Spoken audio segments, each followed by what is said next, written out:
we're responsible for quest design, for narrative design. We write all the dialogue. Do a lot of level design as in terms of creating the narrative structure of the game. It's hard to, we have a lot of disciplines within design. We have tech design, we have cinematic design, we're starting to get systems design. So we have a lot of people who have different hats. We share a lot, like I'll have influence in other areas, but my sort of personal forte is the setting and the story. But everybody else has input in that, because I can't just sort of, I'm not the king of the story and sit on my hill and say, this will be the story, and you, animator, you will create exactly what I dictate. It doesn't work that way. As we know, the way we create games. Sorry? It should. Yes, absolutely it should. Writers should rule. So quick review of Bioware. We make story-driven games, as all those games before were. Those games have a lot of content. RPGs can be a funny place to be in, market-wise, simply because they're very expensive to make. That said, we've done okay. And I point this out because not everybody has the luxury of spending 5 or 6 years straight a game. I totally get that. Neither do we, really. The idea for us, at least say Dragon Age, is now it's on its 6th year. But the idea is that if it is successful, if we hit that right note, that we've laid the groundwork for, in the future, reusing that engine, reusing the intellectual property, the setting, building on the story that we've created, and we can move forward and make things with a smaller timeline. At least that's my prayer. I would like to have a turnaround of a little less than 6 years. That'd be great. But even so, I think there are things that you can maybe take from our process and use for yourself, even though it's down to like an iPhone app. I understand when you have a tight deadline, a lot of times you gotta do things whatever you're snappy, but when I look at it too, I wrote HK47 inside of a week, designed and written inside of a week. So just because we have these lengthy development cycles doesn't mean that we also don't have to make decisions and solve problems that need a very quick turnaround. Because if I've learned anything over my time with Bioware, it's that the process tends to be, hurry up and wait, and then suddenly everything is needed a month ago. So just stretch that over 6 years. So starting with the concept. We're sitting down, say, for Dragon Age, and we're trying to figure out exactly what kind of story we need to make. How are we going to put this story together?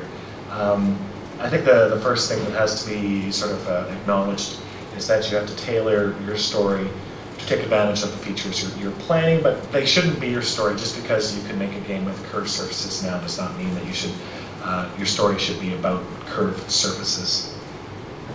You should take that into advantage. I put up a quote here because, silly me, I took it upon myself one day to go to our forums online and explain to some fans who were complaining because we've made fantasy games that didn't have rideable horses in them. And I tried to explain to them exactly why that wasn't so. And of course they took from that I had decreed that Bioware would never have horses in any RPG of ours. That's not true, and I will say to you what I said to them.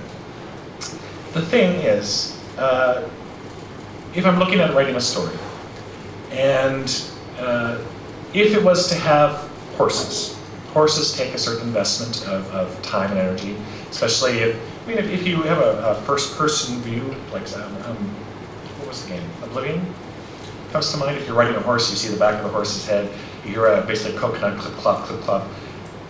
Doesn't actually require that much while you're riding. I don't know if you noticed.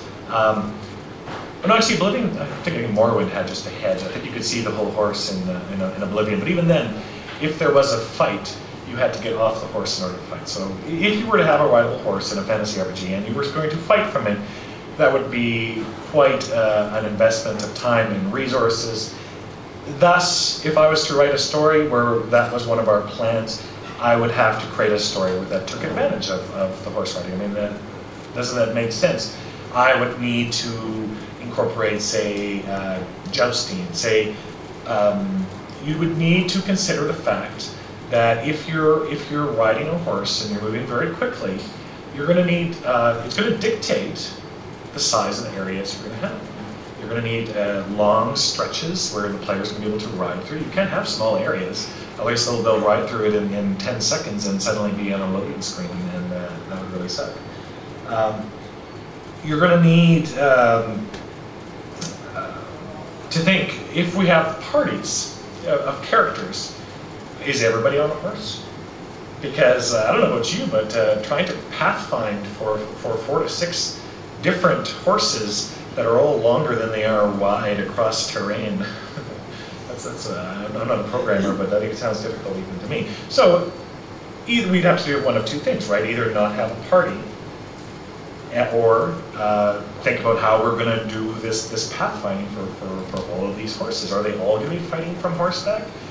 And then again, if we have 4 to 6 people on horseback, that's going to, again, not only are we going to have areas which are going to need to be really long to provide the player somewhere to ride, they're going to need some really wide paths to be able to do pathfinding on. I mean, the programmers give us hell as it is when we want placeables. We want to have like dungeons that have a very lived-in feel and lots of rubble and litter and things lying around and a cramped feel. They're like, oh my God, you can't pathfind through that. That's not my problem. It is my problem, and so you have to think about the kind of things you want the game to do, and the story is going to stem from that. So it starts from there. So looking at Dragon Age specifically, at the features we sort of had planned, we have origin stories. It's a feature where you pick an origin story that's specific to your race, to your class.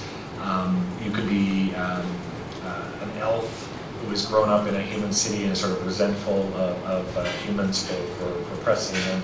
Maybe a mage who I've always wanted to play a fantasy game where the fact that I'm a mage means that I'm in that that tower, learning from my master and learning what it is to be a mage and learning about what magic means in the world, as opposed to just starting in the tavern and the fact that you're a mage just means that you're wearing a robe and cast some spells. The origin stories give us a chance to root the player in the world, teach them what their little corner of it is about. And the idea was that the origin stories would continue to have an effect throughout the game. So as a feature, that's gonna dictate what kind of story I'm gonna have to write. Single player, multiplayer. It's gonna massively affect the kind of story you can write. If you got a multiplayer story, for instance, you're gonna have to think, okay, what happens when I have cutscenes? What does everybody see? What happens when the players are in dialogue? Who's deciding what dialogue choices get made? I mean, maybe you don't have dialogue choices. Maybe everything's a cutscene. Maybe everybody sees the same cutscene no matter where they are situated. Maybe you suddenly have to consider these ideas, right? If you have a single player game, you can have sort of the chosen one scenario, or you can have a protagonist, but can you still have a protagonist if you have multiplayer? Are you allowing players to jump in and out of the story? Does it matter? Is it about a group? Is it about one person? Here we had a party of up to 3 additional characters, so that means that I'm going to have party members. And if we're going to have party members, they're going to play a significant part. 1/3 of Dragon Age's dialogue ended up being for those party members, and that's because we decided that we wanted a significant amount of writing to do with these people. I'll go into exactly why that's important a little bit later, but that's where we deliberately sat down and we thought, you know what, we've done party members previously, we've done Cartha Bashla, I pointed out, we've done romances. Let's see how much further we can take that. Tactical smelling in combat, well obviously that's again going to dictate the kind of story you're writing. If it's important that you're with this party and you're fighting,